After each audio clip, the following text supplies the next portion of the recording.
Hello, my trading warrior brothers and sisters. Ren, H, how are you? Everyone doing okay?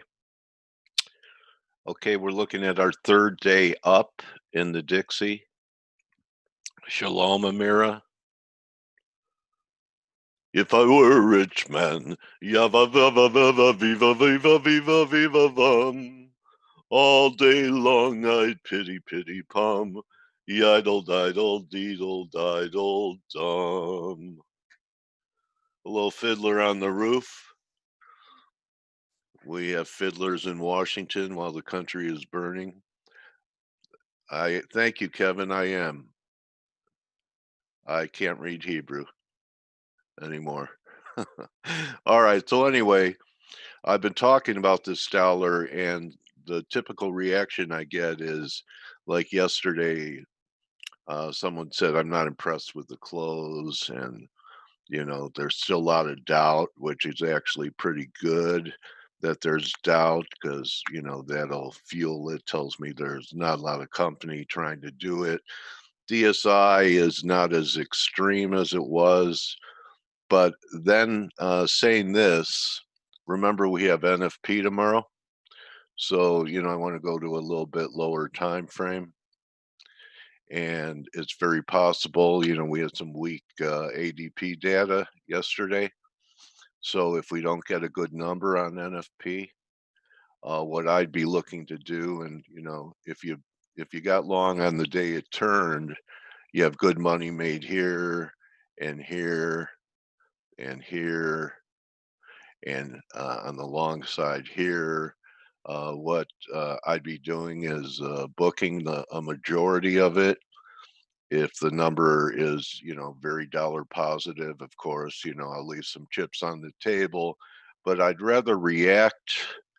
If we have a bad number, maybe sell some fib retracement if the dollar weakens on the NFP tomorrow, because we are on the verge of a 2 week reversal. I believe we actually took out the off number at 1796, and so far the low is 89. So, we're right on the cusp, depending upon how we close tomorrow, of a 2 week reversal. And in fact, if we could take out, okay, all I know is I would fade dollar weakness. I don't know what the reason's going to be. I don't even know if it's going to happen, AJ.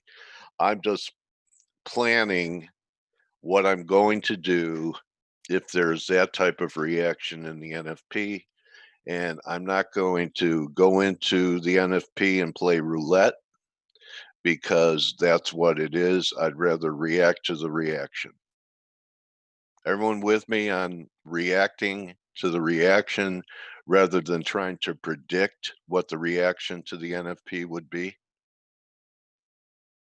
Okay, I remember being at FX Street and on an NFP day, and one of the traders in the community said to me, Dale, I bought Euro right before the number, and the number was weak, and the Euro rallied.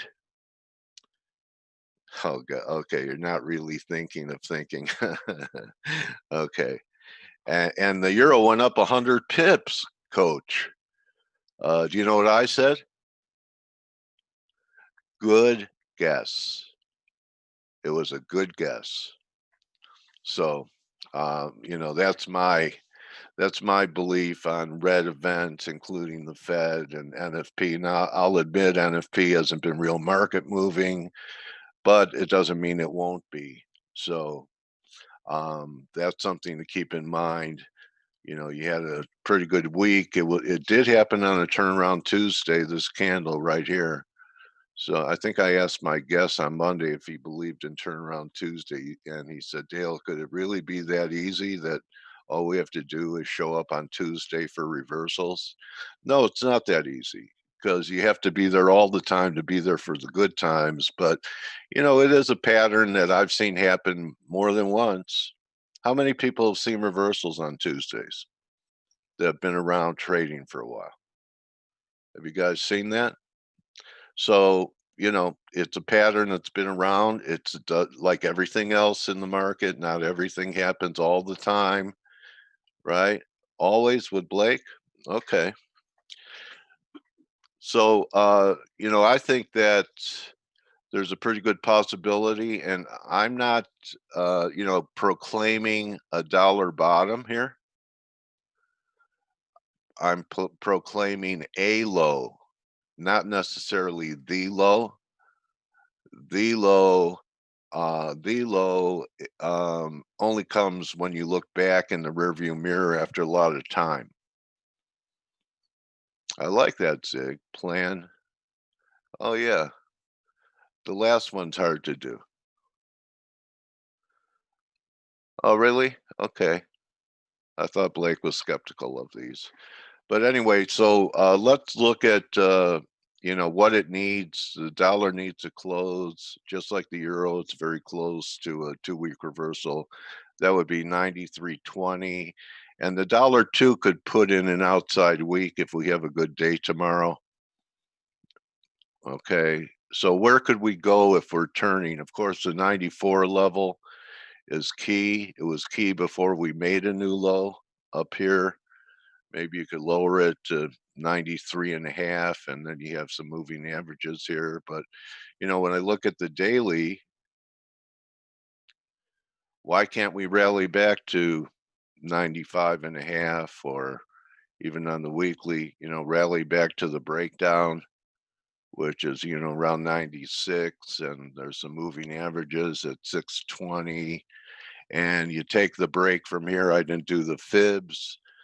But it's about 1,100 handles. So why can't we rally four? That would be 38.6, would take us up to around 96. So, that's my focus right now. You're even seeing dollar strength having a little impact on S&Ps today. But, I can't fade this kind of strength with the RSI being over 80 and on the 4 hour over 80. So for an S&P top, what we really need is some type of break and then a new high with the RSI reading on multiple time frames under 70. Look, even the daily is over 80.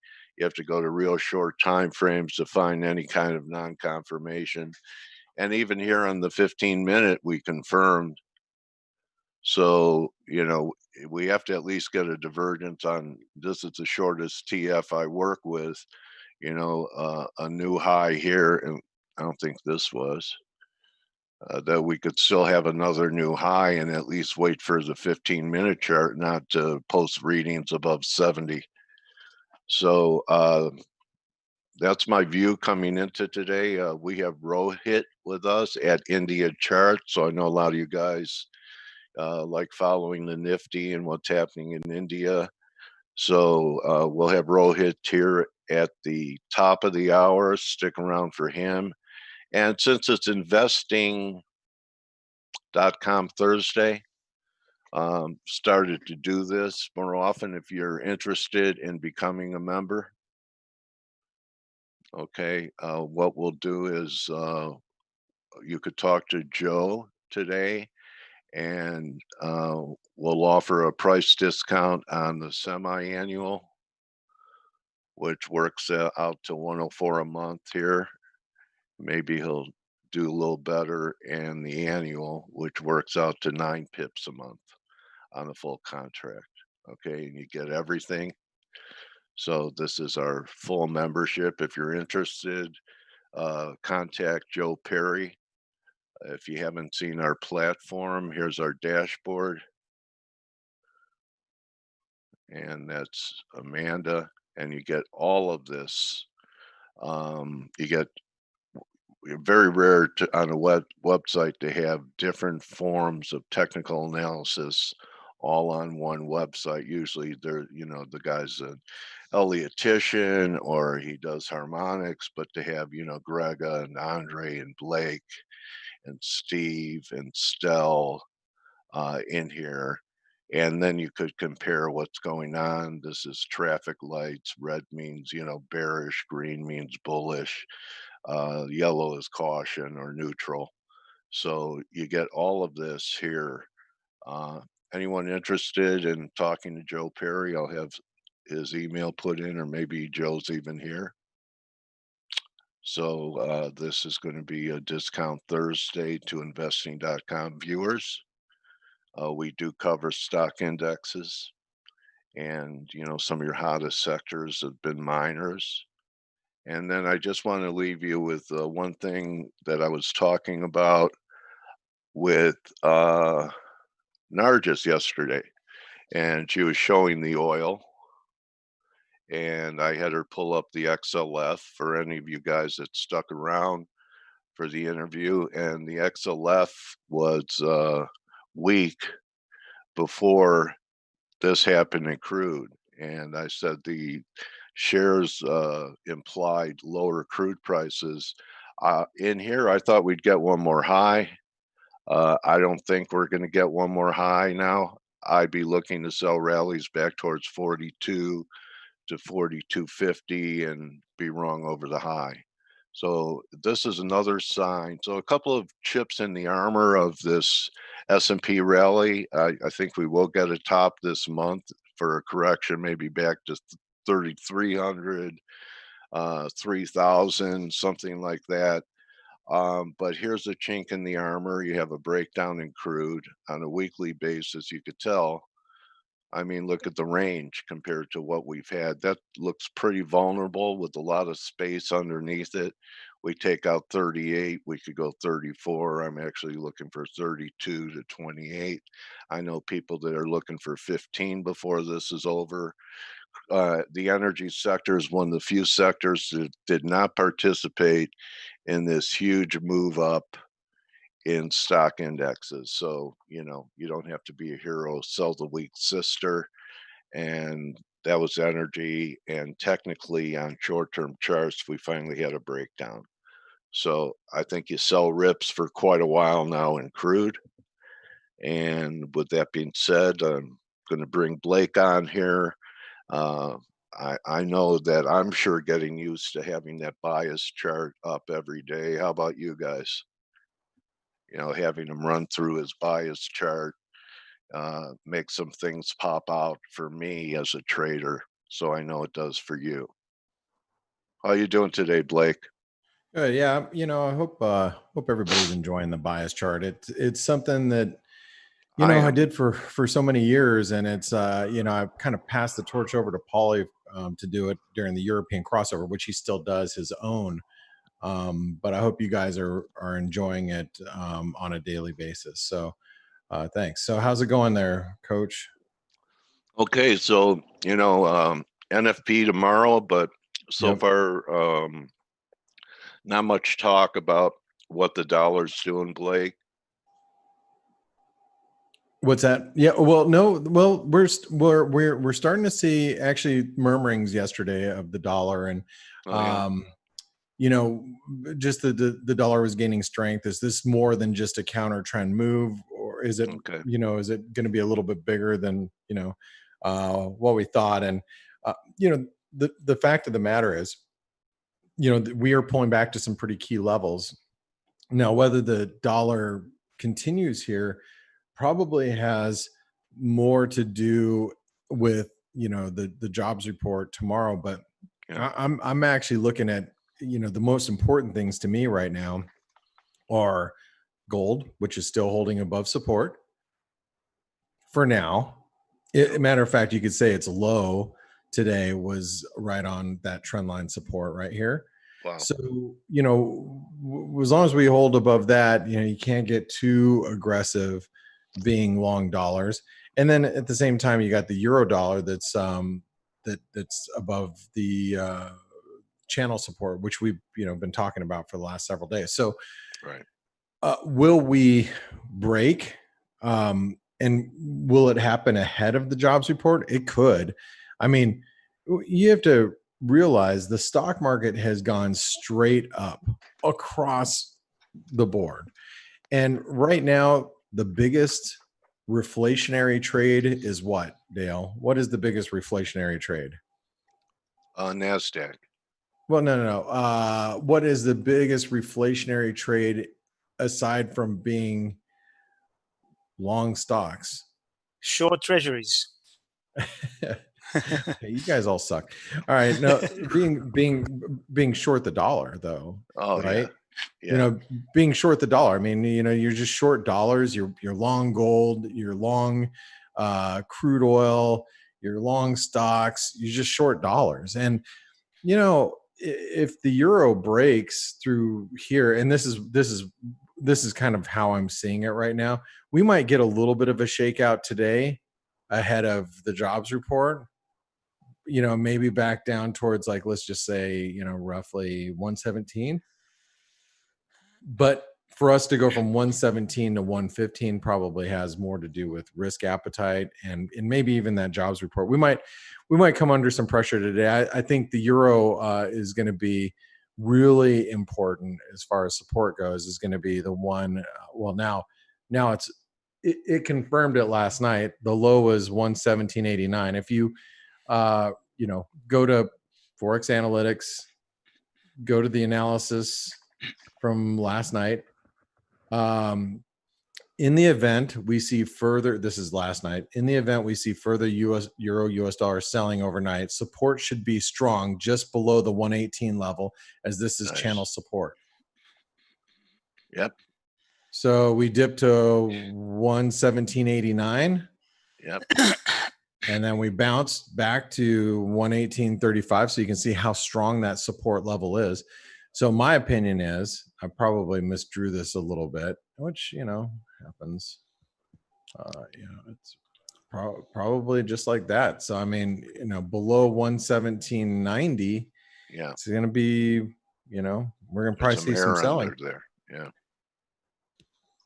Let me ask you this, Blake. If we have like a weak number and the dollar starts to sell off, whatever the number is tomorrow, it could sell off on, I don't know what kind of number.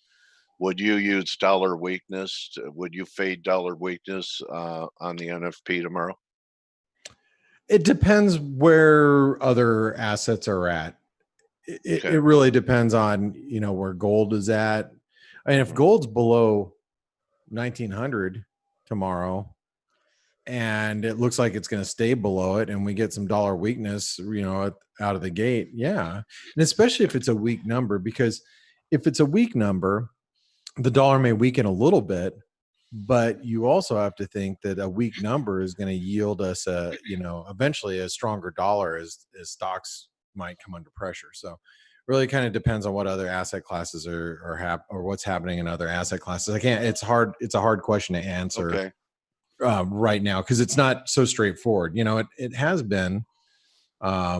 We've had periods of time where, you know, non-farm payroll, strong number buying dollars, weak number selling dollars, pretty easy. You know, now it's a little bit more convoluted at this point. You know, so anyway, but good question. We'll see. You know, I'm thinking if we get a rally back towards 119, 1920, I might take a stab at selling it there. Got it. Well, yeah. I mean, if we can get all the way up there, that'd be great. You know. Yeah. 118.50 roughly is going to be resistance today for the euro. Okay. Cable. Here's the pound. Now, here's the problem with the pound. Dale pointed out yesterday, we had a throwover. That throwover only lasted one day. And he said those are his favorite reversals. Ascending wedge. Now we're attacking wedge support and major breakout point, right? Yeah. Here. That's 132. We had been looking at 132.50 for a long time because of, you know, just where we're at. But 132.50, you know, that's an important level of support. So love that look. Yeah, we're gonna watch this 132 level pretty carefully. Okay. It's still bullish for now, but you know, you got to be a little careful here. Resistance intraday. You know, any rally back towards 133 is probably going to find some sellers today. Okay. Let's go over to the Aussie. Now this one's scary. Okay. We had rallied above 74 cents. We just dropped below 73, which was the previous channel. This is, Dale's famous throw over. Here we go, throwing up really. And so now we're at really important support here. And this is 72.80. We're on 72.80. So below that is 72.50. I'll write down both. 72.50 is the 618.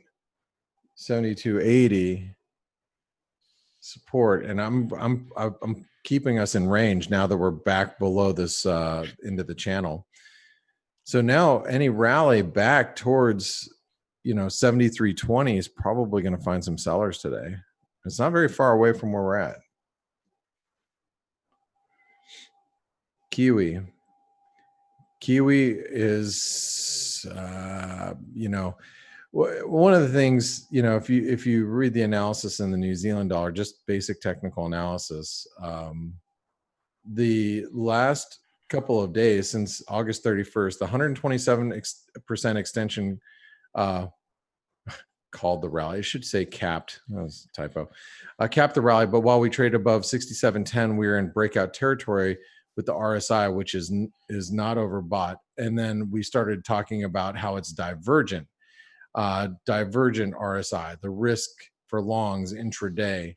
And so what has happened is you can see that divergent relative strength as we were moving higher, and it was not moving up with the buyers. It is, it's at risk for bulls. So now we're approaching some pretty key support. This comes in at 67. I'm going to write down 67.10. Okay. We're still bullish for now, but the risk now, I think any move back up towards 67, I think we'd be pretty lucky to get back to 67.75, but I'll write it down. Okay. Dollar Canadian. So the dollar Canadian has an inverted head and shoulder pattern. Right? We hit the 618 retracement overnight. You can see this right here. Right as we closed up yesterday, we hit the 618 around the 130.30, rallying. Now, one of the reasons why the dollar Canadian is rallying is if you look at crude is broken. When I sent out that tweet yesterday, even though I said crude should bounce here, I said if it's going to bounce, it's going to bounce here just because we are on channel support. But in our chat room, I told traders yesterday, I'm like, my opinion is we're going to break down in crude. And we did. I said, I tweeted that, but I'm really saying that crude's going to break down here because relative strength really was showing us what was happening. And, you talk about like the reflation trade and, what the dollar is doing here. This crude oil, there's a article in Bloomberg. It's just on the Bloomberg website. Anybody could have read it. It's there's this oil analyst is like the only reason why crude oil is up here at current levels is because of the dollar. That's it. The dollar starts strengthening, crude oil is going to weaken. And I'm like, I couldn't really argue with that at all. You know what I mean? So yeah, and it was the weakest sector in the market too, Blake. It didn't participate in this blow off oil shares. No, not at all. So I mean, I would not be surprised to see oil trade down into the into the low 30s again. Maybe back down here to high 20s. The reason why I bring that up is because by looking at that and taking into account the dollar Canadian, we have this inverted head and shoulder pattern that looks like, in my opinion, we're gonna come back and challenge 132. So 132 is going to be the really important resistance, which is the big multi-month channel resistance. But right now, I would expect dips back to 130.85 to offer support. Okay. Now that we're past this neckline, I think we have to be more neutral. It is a bullish formation, which,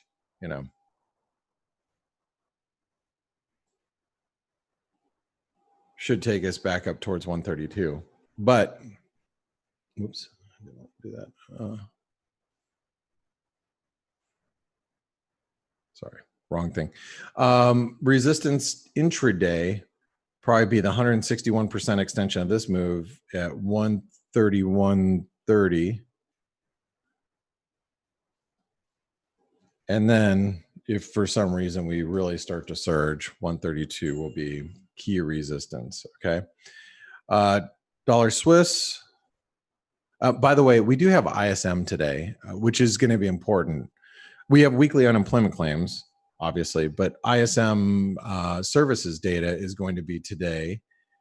And the reason why that's important is because we have non-farm payroll on Friday. It's always important when we get the ISM on Thursdays. You can see it right here. There's right here. It's important when we get the ISM services data or the ISM data ahead of the jobs report, because everybody's going to be looking at the employment component going into tomorrow's NFP. So just think about that. Okay, here's the Swissy. So the Swissy 618 retracements 91.50. That's the 618 of this recent move lower. I still think while we're below 92 and definitely 92.50, it's bearish. But today intraday resistance is 91.50. Then above that is 92. Okay. Hey, Coach, can you still hear me okay? I can, yeah. Oh, you can? Okay. I pulled the mic a little bit further away from my face just because. That's fine. If only Steve could do that as well, that would be brilliant. Support funny for the guys. Swissy is going to be down at 90 cents, obviously, for Steve. Okay. And let's go to dollar yen. Dollar yen actually is quite strong right now. And I mean, I really am not focused on the dollar yen. I know we're slightly above channel resistance, but let's just focus on this. 107 to 105. And you guys can deal with it because I'm not. It's actually 105.10, 107, and it's going to stay in range. Dollar index. So here comes the dollar index into channel resistance. So that comes in right here at 93.15. And beyond that, as Dale pointed out, it's 94 is really the big kahuna. I mean, we could get some resistance up here at 93.50. Actually, I'll probably write that down first. 93.50, because that's going to be this trend line that's capping the dollar index. That comes in at, yeah, let's call it 93.50 today. Since that is a trend line, let's mark that up. And we are bearish for now. But if we get above that in the dollar index, things may turn a little. We have the numbers in about 20 seconds, by the way. Okay, thank you. Here, let's pull up the dollar. Let's go to data flash. Let's move that out of the way. Let's put this over here. Okay, we have weekly unemployment claims, trade balance. Around 1 million new unemployment claims per week lately. Canadian trade balance too coming out. Okay. It's a little better than expected for Canada. 881. Okay, so not bad. And the revision slightly higher, but within reasonable deviation. So I think it's not going to do much. All right. Well. Okay. See if the dollar reacts at all. Doesn't look like it's going to. So, and dollar is a little weaker. You got the euro up 118.20. It's been almost half a year since the beginning of the COVID story. More than 13 million people still unemployed, and there are still people that believe that, we can, in the press of a button, return back to full employment and all the rest. Isn't that crazy? Good luck with that, honestly. I mean, I really don't know. All right. Well, here, let me finish up the analysis here, and Steve, I'm gonna let you go on a rant because it sounds like you're ready for one. All right, let's dollar Know your Mexican customer. peso. You're right. Dollar Mexican peso trading a little heavy here. I'm gonna write down key support around the 21.50 level. Oh shoot, I forgot to finish up the dollar here. Wow, look at the euro just ripping. Where am I at? Oh, dollar index. So we've been marking up this number on dips, and I think we got to look at it today too. Any move back down here towards 92.15, may offer some support. Larry Kudlow didn't get fired, did he? I don't think Because so. Ziggy's saying Larry Kudlow is one of them on the new jobless claims. No, he means one of the people that believe, Oh, I see. that everything will go back to normal at the press of a button. Which, between us, you can say a lot about Larry Kudlow. I don't think he's stupid, because if you've heard Larry Kudlow, long time ago, actually you could quote unquote accuse him of being an actual capitalist. And of course now he's just a cheerleader. So whatever he says has no real value. All right, so resistance here. I'm sorry. I'm just wrapping things up here. Okay. Just wrapping things up with the Steve said, he's raring to go. U.S. dollar, Norwegian krona. This actually, we've had a hell of a bounce the last couple of days in the U.S. dollar, Norwegian krona. So, we should watch the. I would think from here, any dip back to here would be awesome, which would be 870, 878.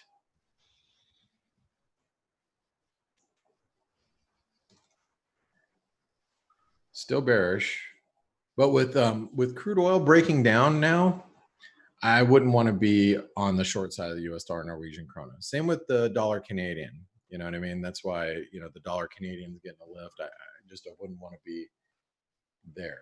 Okay. Resistance is going to be 906. Or I think we had 907. We're bearish while below there, but it's just, you have to be really careful being on the short side. This is, the counter trend trades are, quite possible in the coming days. S&P still, A, B, C, D. You guys probably got all this analysis yesterday. I'm pretty sure, A, B equals C, D, A, B equals C, D. Takes a strike. Yes, we overshot it by a little bit, but I mean, when this trend is this strong, you can't not expect an overshoot, right?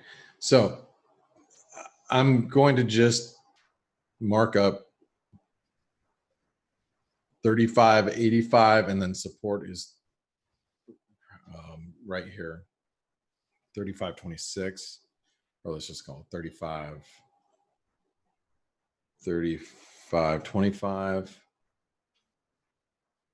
Resistance 35.85, and we're bullish.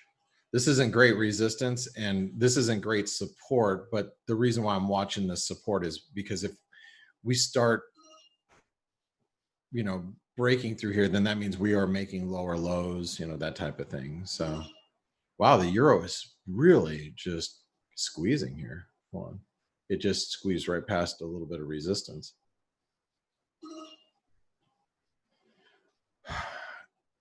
Pound, Aussie, Kiwi, yeah, everything's kind of. This is definitely some dollar selling that's come in. All right, let's go back to.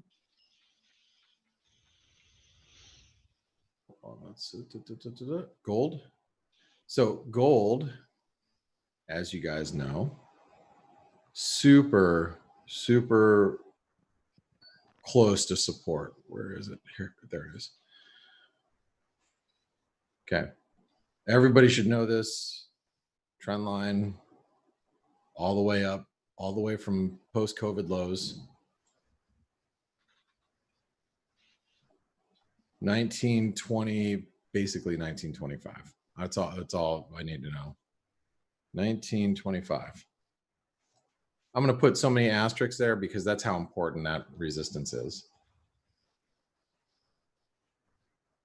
Resistance 1950. Okay. All right. Your bias chart is done, folks. So there you go. Steve, good morning. Stelios, good morning. How you guys doing? Good morning, Blake. Good morning, everybody. Morning. So we've got, I know you guys have seen it. The dollar's kind of threatening. We've got crude oil breaking down. We've got, gold that's near support. The euro just, came down and tagged channel support overnight. How are you guys feeling about the dollar here? I was thinking about it when you were talking about CAD, and I think we should be. It will depend on how many whammies we get. So basically, we have metals going lower, we have oil going lower. If equities also go lower, I know it's a heresy to say it, but if they do, then it's going to be a triple whammy, and I think the dollar has potential to really have a proper run. And also, given that people are very bearish still, sentiment and positioning in the dollar, I think we might have some way to go. The problem is that the underlying fundamentals of the US are still relatively weak. So if there is a spike, I think it's going to be short-lived. But having said that, we might get a spike, probably not as severe as March, but it could be relatively strong. How do you feel, Steve, about everything? The DXY is testing channels resistance, the exact opposite of what the euro is doing as support. But I also consider 94 a key level for the DXY. So despite the 2.5 day over rally that we've had so far, which looks like a promising start, it's nothing more than a promise until we start breaking these resistance levels, because we've seen a couple of days of previous attempts that lasted a couple of days that took us nowhere. I mean, we got rejected from the first area of resistance, and that was it. So yeah, it seems like a lot of stars are lining up for a potential reversal in the equity rally and the dollar. Albeit, as Stelios said, I also believe it's going to probably be short-lived, but short-lived can even be a couple of weeks, right? Yeah. But I think we need a little bit extra confirmation, because lately we have had clear trends both in the dollar and in equities, and especially when you have a clear trend and not a choppy market, jumping the gun because of a couple of days of a rebound or a move lower without really getting a technical event in your hands, I think it's a little bit dangerous. Oh, all right. Well, good points all the way around. I want to pass it over to you guys and say, thank you all for tuning in. Remember, if you want to try to get Forex Analytics for free for a period of time, visit our webinar sponsors. Pepperstone Securities is our sponsor outside of the US and Canada. And if you open a live trading account with this link here, Oh, who's that guy? post the video. Hey, who's that guy? You guys should watch this video. It's with Chris Weston and I from Pepperstone Securities. So, but use this link to open your account. This way it'll connect your account, give you your free access to Forex Analytics with your live trading account. And then if you're in the United States or Canada, make sure you visit Forest Park FX. They are our partner here in the United States.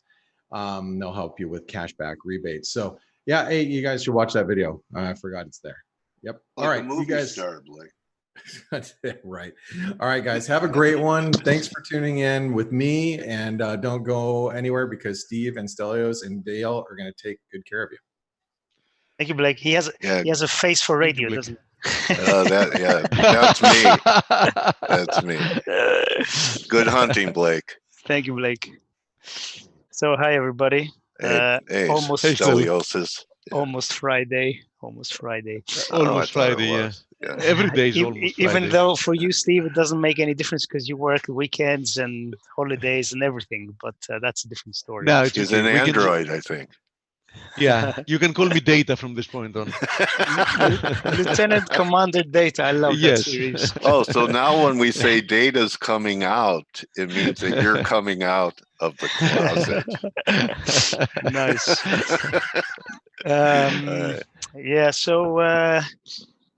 So we have payrolls tomorrow, as Blake said. We got the numbers a little just now, just under 1 million new unemployed in the US. Remember, this has been 1 million for a few weeks now, and we have the benefits that are lapsing. And if they don't agree, obviously, in extending them, then the checks are going to stop coming. And that's going to be a problem. Anyway, we'll see how that goes. Eventually, they will agree. I'm pretty sure. The checks won't stop coming, Stelio. Just at some point, they're not going to be worth much. Yeah, that's a good point. We had some interesting data today. We had PMIs out of Europe, and a lot of European countries had been opening up for the past 2 months or so in time for the summer. Greece is one of them. We just can't survive without tourists financially, and there is a pattern here. PMIs did rise, but now countries like Italy and Spain and France, they're going back down, and they're in Italy and Spain are in contractionary territory, back below 50, well below 50 actually. And Germany is still above. They're still doing okay because Germans, they're Germans. They're efficient and they do everything right. And but the pattern is that obviously when you open up an economy, the number of cases increase as they have been doing, and people become a little bit more cautious. I know because I am as well. I don't do what I did, a month or two ago, and so spending gets reduced. So no parties with models. No parties, no models and bottles, no. So even though there is no official lockdown, people are going to be self-inflicting lockdown or partial lockdown because they're afraid, and obviously there is good reason to be. So PMIs are turning lower. We want to see how. I can also tell you, Stelio, from the inside information, which isn't like a secret or whatever. Aegean, for example, has now taken personnel back to 50%. The airline, you mean? Yeah. To 50% work hours. They had increased it to 75% during the last couple of months, and there are a lot of cancellations once again, etc. So they're turning pilots to 50% schedule once again, which means that what you described before is quite generalized. Yeah. I want to see how this evolves going into fall. And, I am a little bit skeptical, but let's see how that goes. We had PMIs out of UK as well. They were slightly worse than expected, but they are at relatively high levels. The services PMI number was 58.8, so well above 50. So it's expanding at a reasonable rate, but they're opening schools as well. I think last week they opened, or this week. So let's see how that affects things. Otherwise, what else is there to say? I think the main thing now, and what I'm watching, is the dollar and the drivers of the dollar, like we were talking about before. So I have my eye on commodity currencies like the CAD and the Norwegian krona. You guys who listen to me will know I have been short Euro Norway, not dollar Norway. A little bit of dollar Norway actually, but I closed that. I'm still short a little bit of Euro Norway, like a third of my original position. I've been taking some profits, and I will be looking to reshort at higher levels, and it will depend, as I said, on the degree of Speaking a of dollar which, correction. Elio, Yeah. what's at this triple confluence of resistances there? 50 DMA, 200 Yes. DMA, and this triangle trend line resistance. I think a break above that should point to, to a stronger rebound after, admittedly a long period of time that we had almost no rebounds. Yeah, I have my stop for the last third of my position above that trend line, somewhere around 1070 or something. I can't remember exactly. I have to check. But I think, depending on how things materialize, and we talked about oil and metals, and look, Bitcoin also is falling today. I don't know what the trigger for that was, but it fell like $500-600 within a few minutes. Yeah, yesterday it also had like a strong sell-off at some point. It recovered some of it during the day, but look at Bitcoin. Head and shoulders. It has broken through this channel, and as you said, it looks like a head and shoulders formation as well. And here is Ethereum, which also got a quite powerful rejection from a confluence of resistances. So both of them were anyhow exhibiting some momentum divergences. So put that in the list of things that point to a possible reversal in stocks as well. We've said that some time ago. Usually, equity traders are the last ones to get the message. Gold is testing this key support area. So, in my opinion, probably gold following up and breaking through like 1920 to be on the safe side is going to give probably it's going to be the last nail in the coffin, and probably then equities will have to roll over. Crude oil has already broken down since yesterday.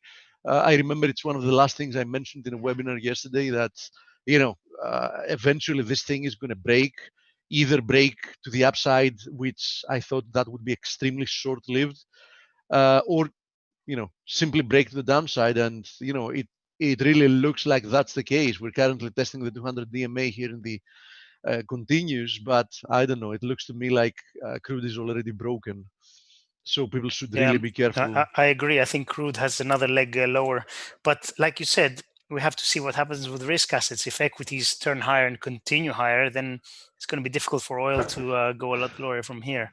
I don't know. VIX is also have been sending like very worrying signals. Yes, it's high. For quite some time. I actually saw yesterday a couple of people pointed out that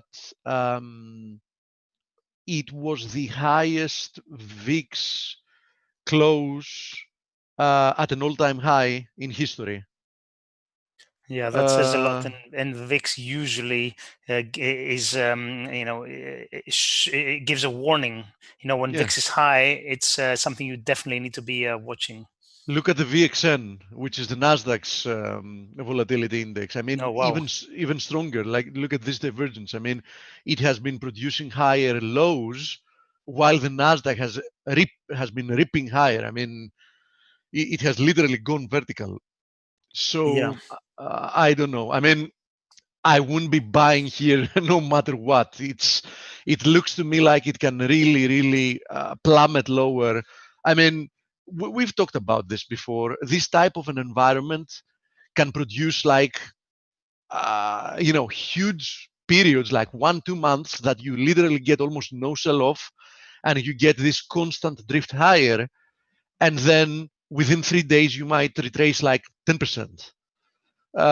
So I think we're getting closer and closer to the possibility of seeing like a very sharp sell-off.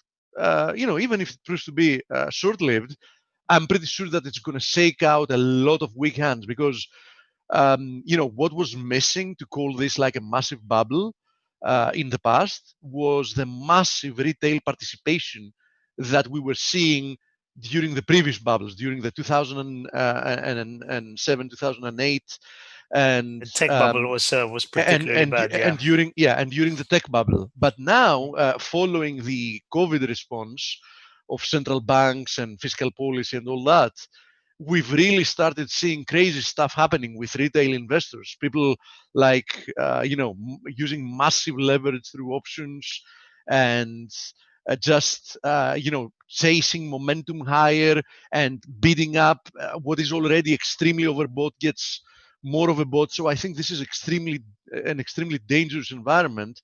And at some point, all these people that are purely trading on extreme leverage and with very, very thin margins, I think many of them need to be punished before this trend can resume. Yeah, I agree, because a lot of this is just speculation now. It's nothing to do with Totally. fundamentals or anything. So yeah, if you're gambling, you have to be ready to win or lose. So yeah, and the more you're gambling, the more inevitable statistically that you're going to lose. Yes. So speaking of the Nasdaq, I'm watching this. We overthrew this large channel, and we are trading actually within this even steeper small channel. The green lines are purely for angle measurement, so forget about them. I think there is a good chance that we're going to bridge through both this channel and the previous channel's trendline resistance, perhaps even today. So from a risk reward perspective, I think short positions here look quite promising. Purely from a risk reward perspective, I mean, I think it's a good proposition. As I said, I'm also watching gold very closely.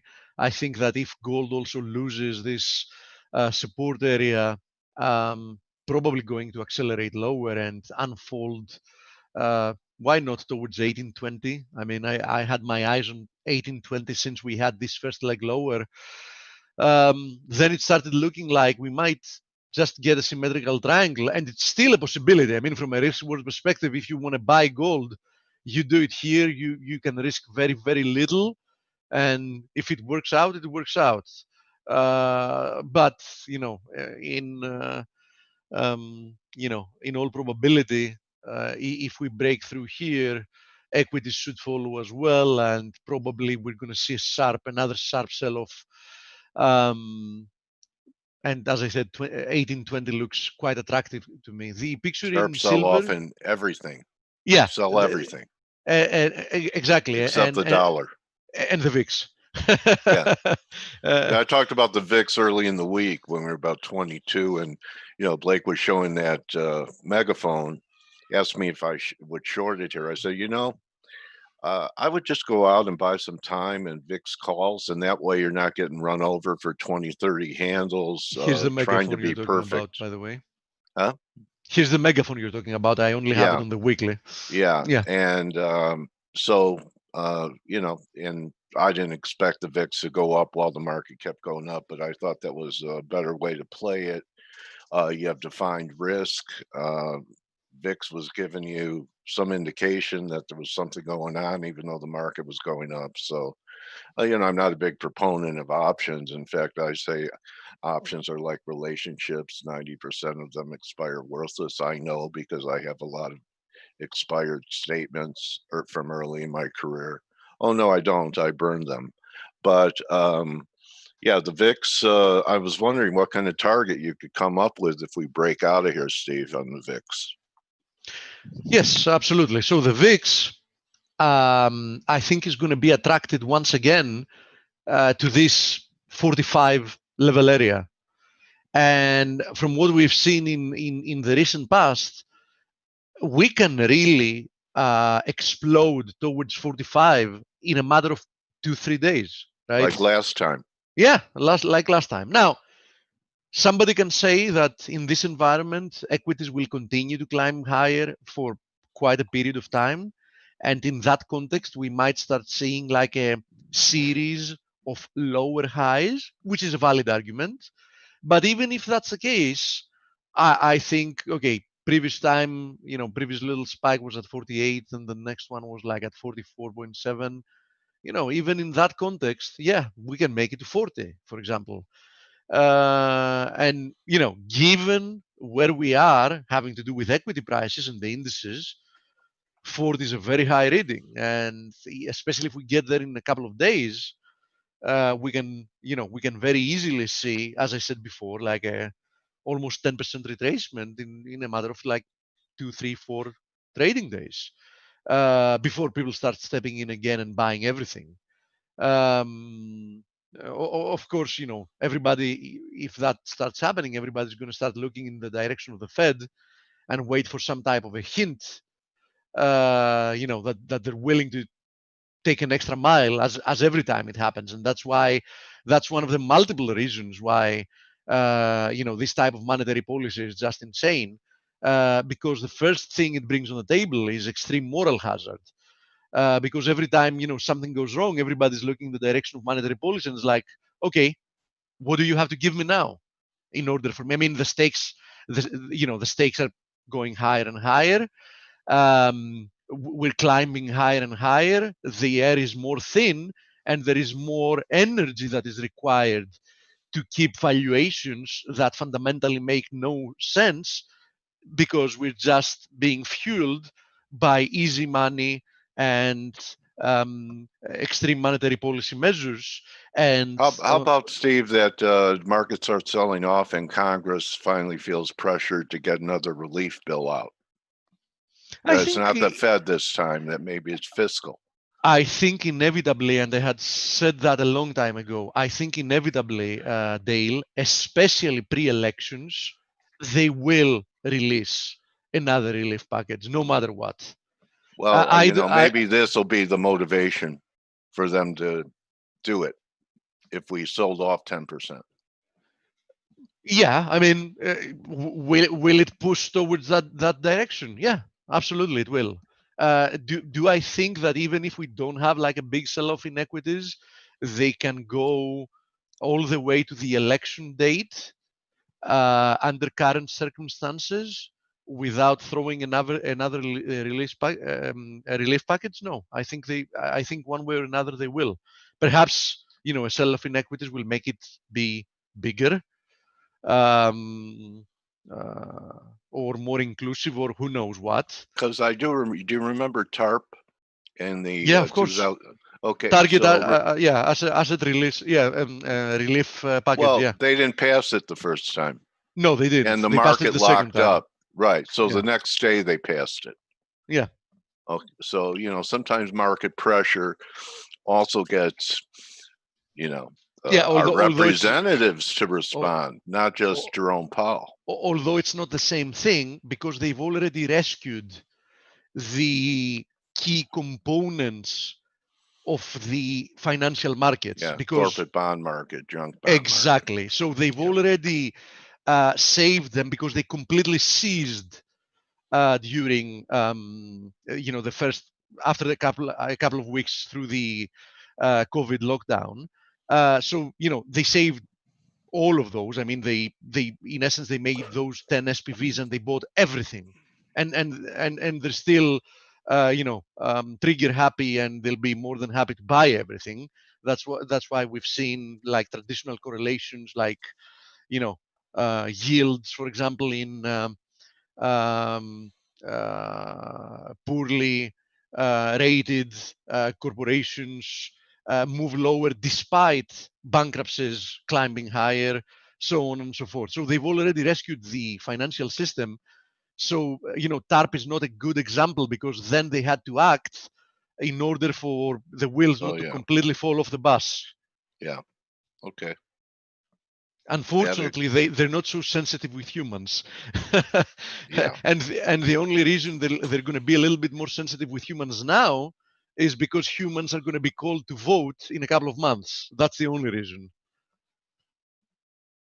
Okay. So it is interview time. Okay, who do we have today?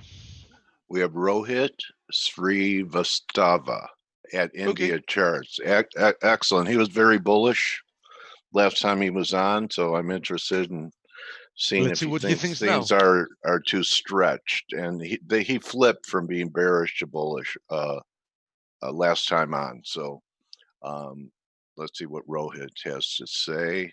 Thank you, Steve. And Rohit, I'm getting you set up right now.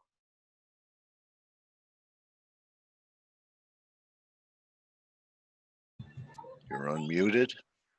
Welcome back to Face at India Charts. To be here today. There you are. We got you, Rohit. How are you, buddy? I'm good. Okay, so you remember how to share your screen here? Yes, I'll do that. Okay.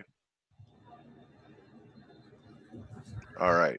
So thanks for coming back. I did acknowledge that you flipped from, kind of being a deflationist bear to becoming constructive, saying things had changed and bullish. And since our last conversation, it's certainly been that type of environment. The question I have now is that enough for now? So start wherever you want. Looks like you prepared some stuff for us. So dollar cycle still bearish. Yes. So I think this is what caused me to flip. And I discussed it last time that the dollar index had a 5-wave decline in the year 2017 to 2018, which is this fall, which I've marked as A or 1. And when I do my wave counting marks, I look at the spot chart. So it was really important that this entire bounce does not go above the high that we made in 2017 on the spot data, which is what ended up happening. The futures did spike a little bit above that, but the spot did not. And so going by the spot, I've marked this as 2 or B, which is almost a double top. And we are starting what should be a third wave down for the dollar index. And it was the historical What study. would change your mind? Where are you wrong on this count? Well, I would be wrong only if you go above the high itself, which is above 104. Okay.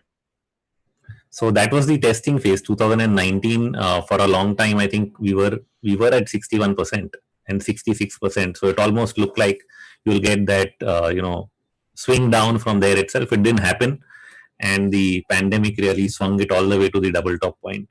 Now from there, just because we didn't cross it, it gave me a sense that possibly we could have started a third wave, which is what it's looking like. And then you've had all the central bank action confirming that. And then what I was looking at is the time horizon, because people always want to know how long the reflation goes on. Is it just over tomorrow? See, the level of fear today is every month people want to know, is it over? And right. You have it going out to 2023. It's long. Sorry? I see that your yellow line has the bear market extending out to 2023, and that's based upon that it started at the high in 2017. Yeah, okay. So all 7 years somewhere into 2024. Okay. Given that at least the last $2 bear markets were 7 years long, and the last $2 bull markets were 9 years long. And going by that, I just added 7 years to 2017. Okay, let me ask you this. During this bear market in the dollar, of course, precious metals have done well. Do you have a favorite fiat currency that you would park money in outside the dollar during this dollar bear market? Would it be Aussie? Would it be Euro? Would it be your currency? What currencies are attractive to you in this phase? I think that's both a good question and a difficult one. I've really not tried to look at the relative strength of which currency to be in. Okay. But if I think of reflation and if it means rising commodity prices, the easy answer is go with currencies that are commodity producing in nature, like the Australian dollar. Okay. Be on top of the mind. Okay. All right. Thank you. What's next? So So yeah, we have this in place. So this becomes the underlying theme that as long as we are in a dollar bear market, I would be bullish on most asset classes, especially emerging markets. And that brings me to the Nifty. And so the flip that I made as far as at least the Indian market is concerned is when we were looking at this ending diagonal, I thought it was probably ending the entire cycle. That is probably the fifth wave itself was ending. What I think is it probably was the fifth wave was only the third, and the decline that we saw into March of 2020 was the fourth, and we are now looking at what is a fifth wave of this entire move that started from 2001. Okay. So this can carry on. One is it can carry on to new all-time highs. Okay, and of course there will be corrections in between, so we cannot rule that out. Somewhere we'll complete a 5-wave structure. Wave 1 may be closer to 13,000 or maybe higher than that, and then we probably get that wave 2 correction at some point is what I'll watch out for. But overall we continue to head higher maybe for a couple of more years along with the reflation that will occur because of the falling dollar. Now, unless that changes, then probably changes everything, but keeping that in the backdrop, I think this is the best scenario to go with. What about markets that have taken out their pre-COVID highs? Are they already, what stage of 5 are they in? Are we completing, 1 of 5 or 3 of 5? So there's one, right? This is a slightly messed up chart because I have my bands and all on it, but it's okay. I can take a cleaner one. Yeah. Now, if I look at it like this, so now I'll give you 2 scenarios. This is the one that everybody wants to play out, that, this is some kind of fifth, this is a bubble, it's going to collapse tomorrow. And, but when I really drill down to the internal wave counts of this structure, I cannot mark this as a 5-wave advance anymore, simply because if this is the third wave inside it, it's already become the shortest. Okay, so this third wave is already the shortest. And the best way to then mark it is a series of 1, 2, and 1, 2. Oh, okay. Yeah.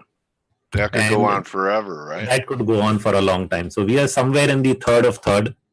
There's going to be a fourth, there's going to be a 3, 4, and 5. And so that can go on for quite a while. Okay. Would you say the markets that are making new highs, even though that count's not going to work because that would make wave 3 the shortest, that U.S. markets are more vulnerable at this stage for correction than, say, the Nifty?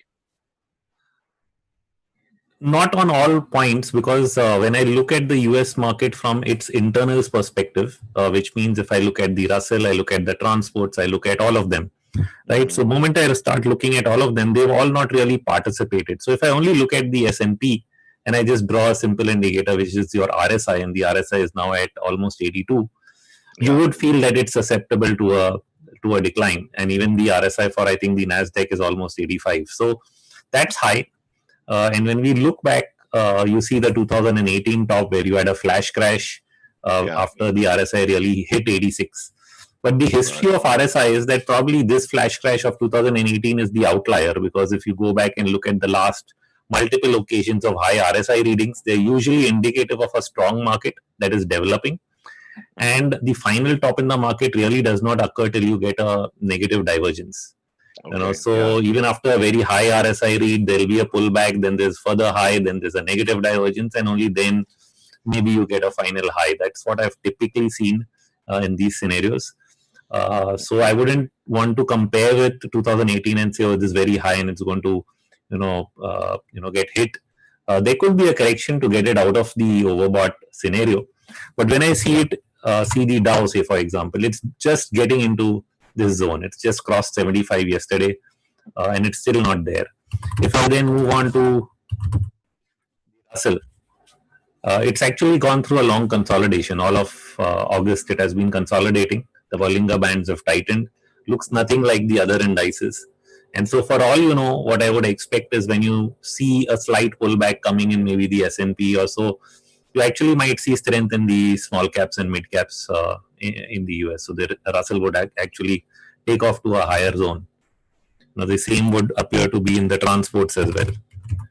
And I think the utilities picked up yesterday. So this rotation, essentially rotation between sectors, and we are seeing something like that in India as well, that there's continuous rotation. There's one sector does well, then it shifts to the second one, then it shifts to a third one, and the market continues to move higher. So Okay. I think that's what we need to watch out for. All right. Well, Nareej Jain is asking for a review of the Bank Nifty. And the banks, the financials in the U.S. have been one of the underperforming groups, as well as the energy stocks. So I'm wondering if that's happening in India too. Yes, to a lesser extent, but definitely yes. And I think most asset classes tend to correlate significantly around the world. But that said, the Bank Nifty last week actually did beat the US Dow Jones Bank Index, because the bank index in the US has actually not gone past its June-July highs.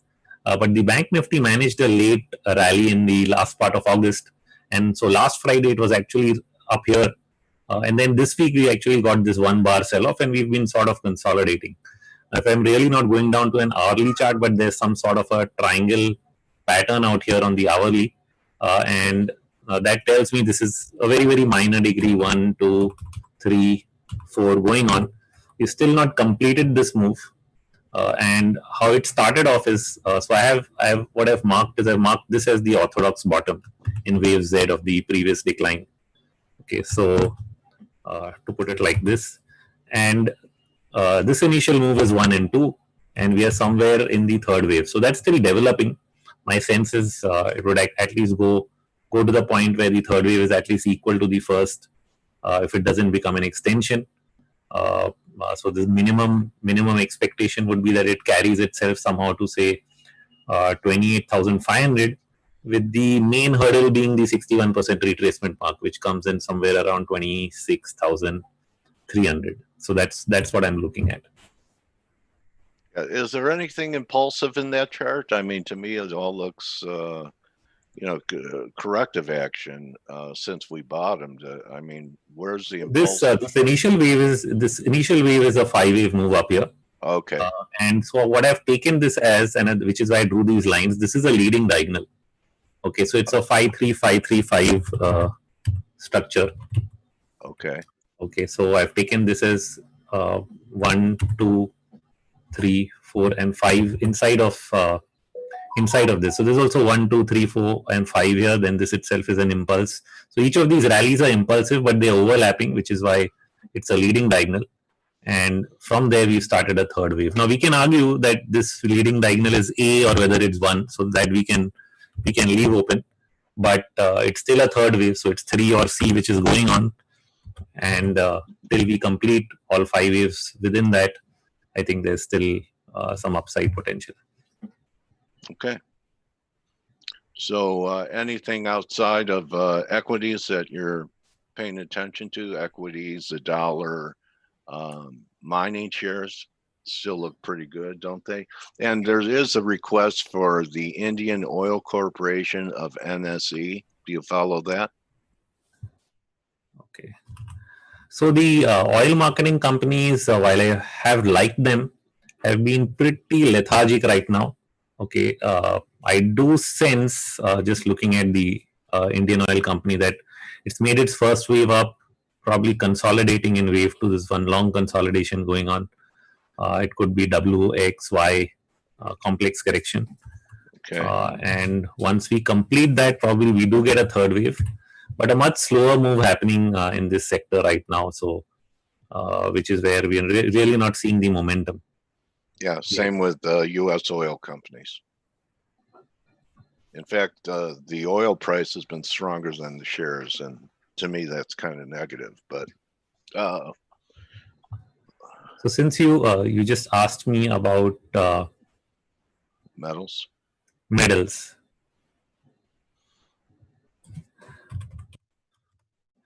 So I do track. Actually, Metastock used to have my data feed for the HUI.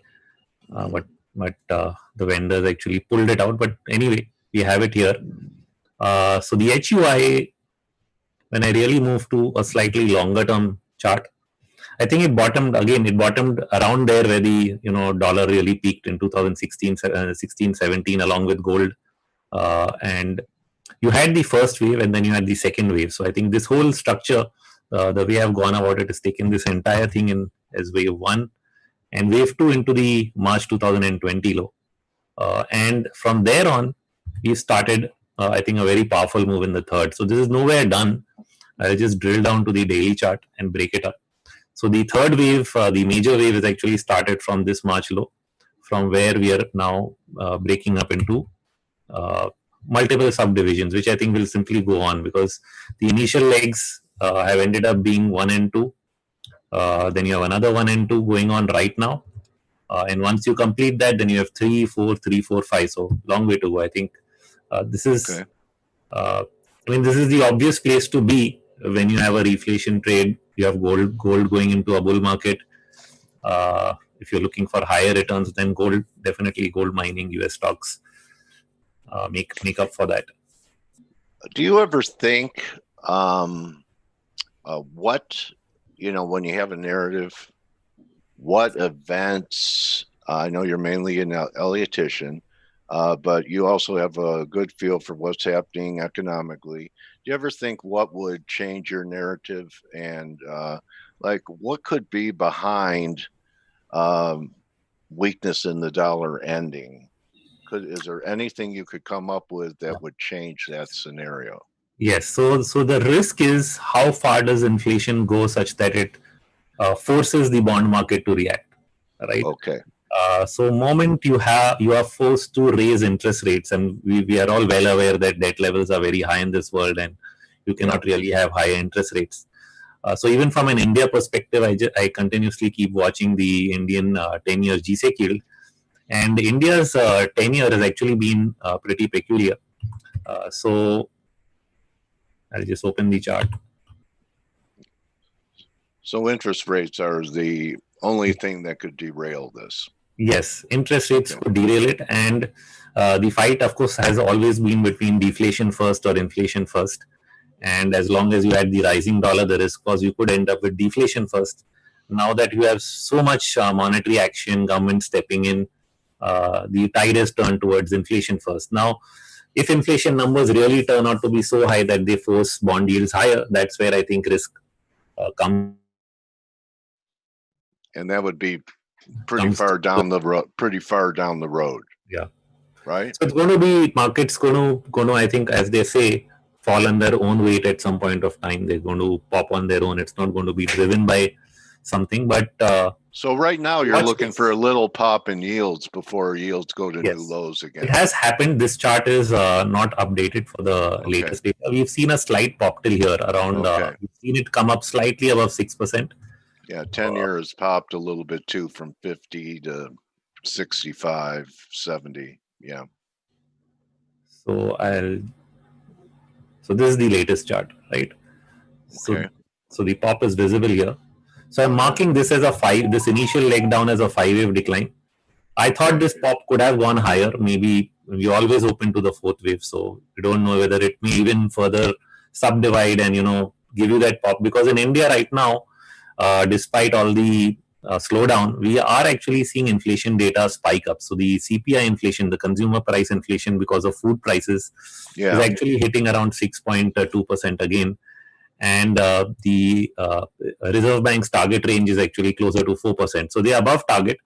They're not really raising rates. They're saying this is temporary, which may be somewhat true because we are going to, we have our food prices are driven by our agricultural season, and right now we've actually had a good monsoon, so that usually results in a good output into the year end, and that would sort of take care of the food inflation part. Well, did you have any supply chain issues? And COVID isn't exactly under control in India, is it? It's starting to actually accelerate, isn't it? Yes, it's. I would say it's just been continuously expanding. It's not accelerating, but it's maintaining that pace of number of cases going up are regularly increasing at a certain pace. So how many cases a day in India? It's over 70,000. Okay, but compared to the U.S., where your population is what, 5, 6, 7 times greater than ours? Right. All right. So, if people, so it's not a real equal comparison. that you have more than us because of your population. Are people embracing, since you come from a different culture, a lot of Americans are embracing wearing, well, not that they feel wearing a mask is an intrusion on their liberty and freedom. How's the compliance in India for people trying to be safe? So most people are wearing masks. If I go out on the street, everybody seems to be wearing one. Of course, there are some people who may be inappropriately wearing it, like only on their mouth and not on Oh their yeah, I face. see that. I see that a lot. Yeah, where their nose, people expose their nose. Yes, Yeah. but otherwise, everyone's on a mask. There was Rohit. There was, I saw on the news, there was a woman who had one on, and she cut a circle out in the mask by her mouth so she could breathe. So, you know, I guess everyone needs a chorus on how to wear a mask. So, with your scenario here, do you have, you probably have some astronomical numbers for where gold and silver could go. Do you have Yeah. something you want to show us there? You're looking for 30, and is this in dollar terms? So here we are looking at gold in dollar terms. Okay. And this is the COMEX price. Right. And my sense is the last bull market started from here, which is 2000 and around September 1999. So this is wave, Yeah, wave right. 1, 2, 3, 4, 5. We had this first bull market, so I've marked this as a larger wave 1 and wave 2. And my sense is we started a third wave. Now there's some debate on whether I take this 2 here and have a truncated Z over there, but I think sometimes that this is better because we had the ending diagonal, which is usually the last stage of a move, occur into the lows of 2015. So this is the ideal point. Then we had this long first and second wave, and then we are into this third wave. So within this third also, 1, 2, and I think the 3 is really subdividing. Now I could have, so when you say astronomical numbers, if I take really long term, if I say we are getting a third wave, which is either equal or it's 161%, if I just say it's equal, we end up at $8,000. Wow. Right. So if just the third wave is equal, we are way far off. And in the near term, so then I try to measure, one is the size of this first wave. And then as we are further subdividing the third into 1, 2, 3, 4, I'm also looking at the size of each of these individual structures. So the first wave and the third wave here are almost equal to each other. We are forming some kind of triangle in the short term. So I do think after that completes, we will get a fifth, which can go up to around 2,370.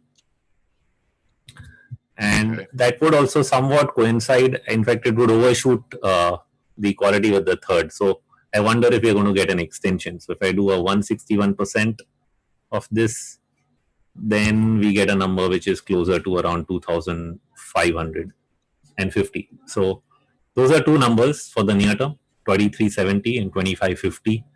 Once the next rally really picks up. Okay.